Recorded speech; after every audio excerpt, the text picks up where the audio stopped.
Hey, on Back 40, what's hiding in the candy van? I'm sure you all want to know.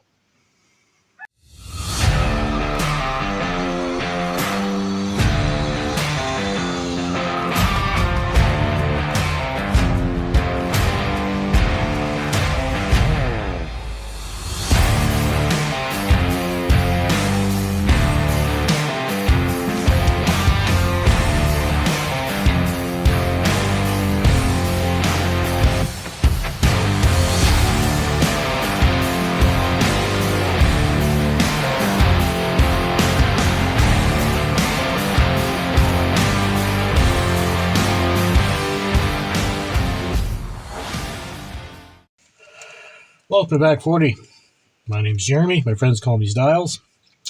Today, the video is about candy van.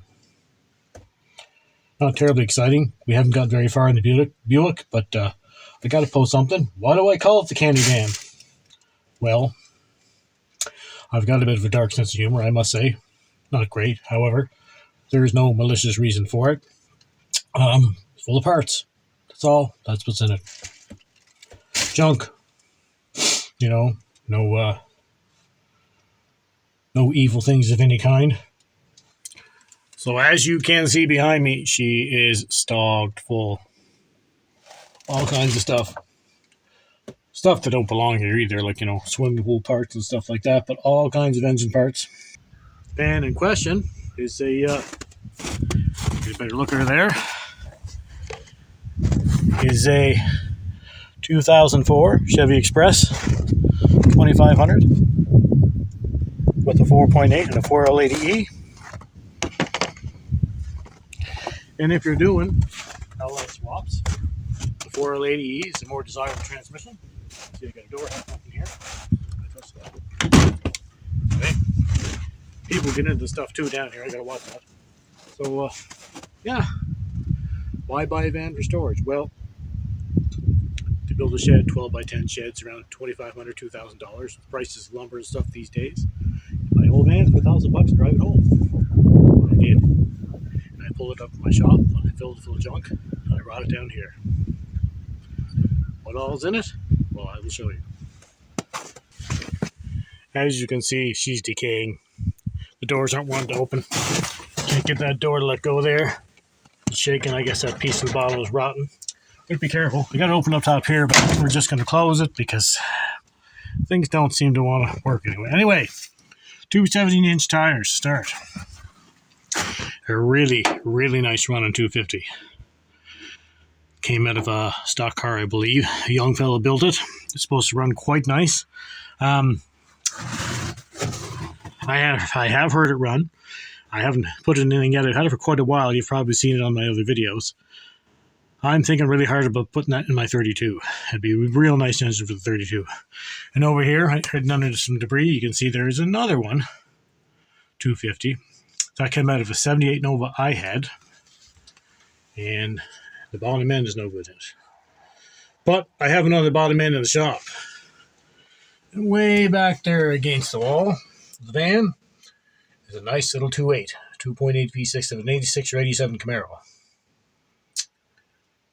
And behind that, which you can't see, butt up against the driver's seat, there's a 3-liter engine out of a Ranger. And there's all kinds of Ranger parts in here. There's a tote with a harness, steering column, everything. Now, there's also a 2-wheel drive 4L60E right there. And what you can see the back of is a 1984 318. All the stuff I wanted to keep, but didn't want to leave it in the shop. Complete with transmission.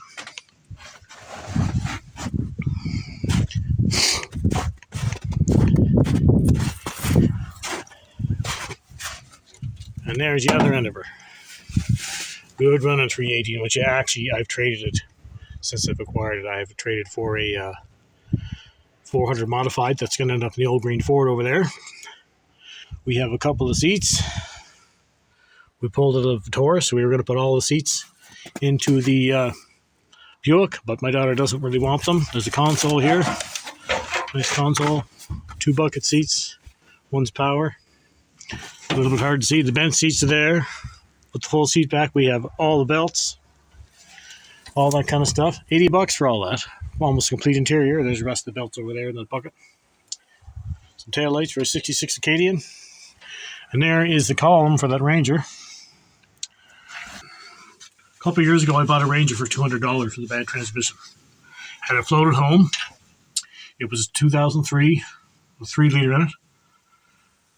2-wheel drive automatic. Found a transmission for $200, bought that. So I had basically a whole running Ranger for $400. And I pulled the motor transmission out for one of my projects that I never got done, because I just don't get stuff done. It was an 83 Chevette.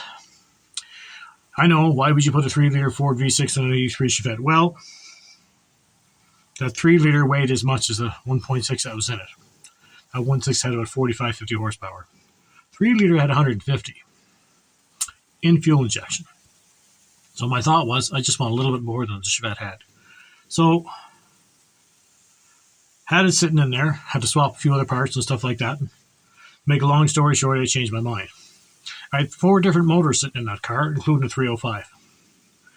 And decided it had to go, because it was holding up production of everything else. I've messed with that car for 3 years and never done anything with it. Never settled on it, which is a problem I have, as you can see. So, but that whole Ranger scenario was $400 for everything. That's why I do things the way I do. That's why I buy donors. That's why I don't buy motors and transmissions and everything else. For $400 to $500 to $600, you get a Silverado, $800 or $900 if you want.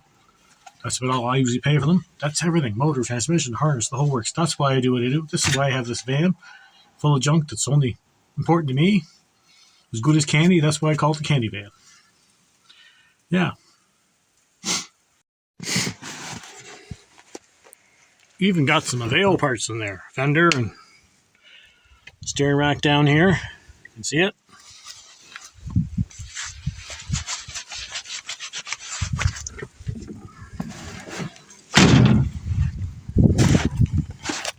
So there it is. My mobile shed. Maybe this door will close. Good enough. So now I just need to find suitable donors for the old green Ford. I think we're going to cut up that blue Ram over there for the Imperial, as we mentioned a few times.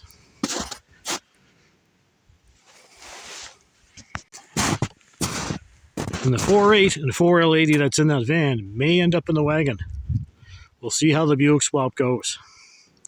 I think it would be ideal for this old girl. I really hate seeing that sit here in the snow. I was supposed to be driving that this winter. Anyway, that's the way things go. We'll get her fixed up in the spring. My little Aveo will have to do duty for a while, back and forth to work. They're not bad little cars. It's just not what I prefer to be driving. It seems to be decent. Runs along great. Fantastic on fuel. It'll do for now, and we'll save it for the boy. This big old burgundy car here that's being used as a catch-all, unfortunately, is the 1932 Pontiac.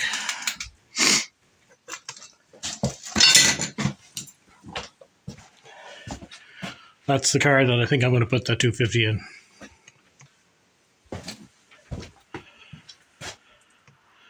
Right now, it's sitting with a 4-cylinder Nissan engine in it and a Fiero front end underneath it.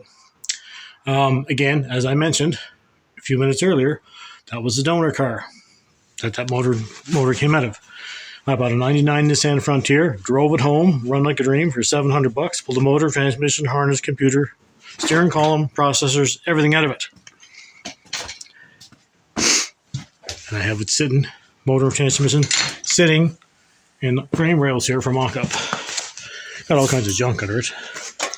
It's a throttle body engine. I've showed it on here before. Again, the power of donors. I bought a Fiero for $200. Cut the front end out of it. One-piece front end. A lot like a Mustang too. Now, of course, it'll need brakes and maybe new ball joints and all that kind of stuff. It's the way things work. And on top of this, 4-cylinder 5-speed transmission out of a Sonoma. 4-cylinder Sonoma, which will bolt to that 2.8 that I showed you in the van. for something else. That almost found its way into the Chevette, but I think the issue there was it needed a different oil pan, which I could not get. The dashboard in this old Pontiac is pretty sweet. That's not snow or anything, that's just dust blown by. I just moved the bag in here because, as you can see, it's a catch-all as well. Need more vans for storage. Bits and pieces for the Hudson.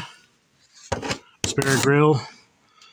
There's a steering column there you can just barely see for the Nissan, which is going to find its way into this.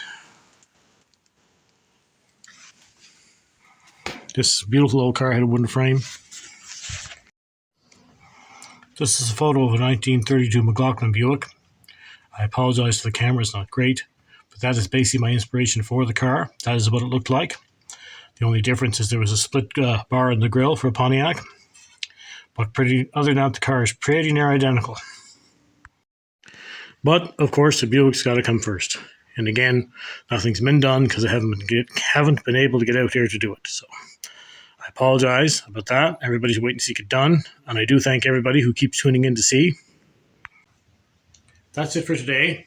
Unfortunately, again, not much. And again, I apologize. I've said millions of times, 11 million times, I just can't get out here when I want to. But, reason for having the van, storage for parts. Why do I need the storage? Because I buy donors and strip them. And that's what keeps my project going. It's a lot cheaper. And nowadays, it's much easier to get a motor transmission out of a vehicle, run it, and dump it in. Where before, 25, 30 years ago, you had to pretty well rebuild everything. You don't have to do that so much anymore. You can buy a running motor transmission with anywhere from 150 to 200,000 miles on it. Dump it in. Carry on. You're driving your project. So that's why I do what I do. They're not perfect. They're not top dollar. They're not showpieces. But it works for me. Anyway, thanks for watching. Please stay tuned for the next one. Take care.